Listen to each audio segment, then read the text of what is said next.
I have a really rare and important book to show you today that I'm very excited about. I have already sold this book, but it's so cool that I wanted to show it to you all before I send it to its new home. It is the first printed edition of the great work of medieval English literature, Gawain and the Green Knight. Gawain and the Green Knight is one of the best known works of the Arthurian cycle, which is to say the stories surrounding King Arthur and the Knights of the Round Table. And it's a triumph of medieval literature. Do you know who loved this book? Tolkien. He called it one of the masterpieces of 14th century art in England and of English literature as a whole.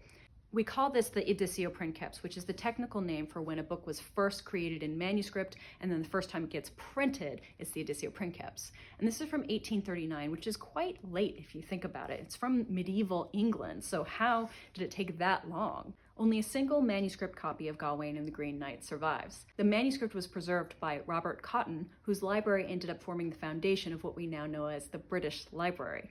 Another manuscript that he preserved in a single copy was Beowulf. Gawain and the Green Knight was very slow to get the credit it deserved as one of the great works of medieval literature because it only survived in that single copy, because it's very hard for scholars to study a work if they can't read it, if they have to go physically to the British Library and ask to read that single manuscript. You needed a printed edition for people to be able to read and start assessing. That doesn't happen until this edition in 1839, and that's when you start seeing the rise in reputation of Gawain and the Green Knight. Tolkien talks about this book extensively in his own book, Monsters and the Critics. He felt like it had a mythic magnetism.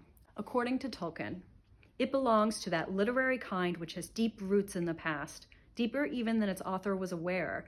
It's made of tales often told before and elsewhere, and of elements that derive from remote times, beyond the vision or awareness of the poet, like Beowulf or some of Shakespeare's major plays, such as King Lear or Hamlet. Tolkien says that this poem is every bit as good as Chaucer, for example. So if you're interested in King Arthur or even Tolkien in modern fantasy, Sir Gawain and the Green Knight owes its widespread appeal today to this Editio princeps.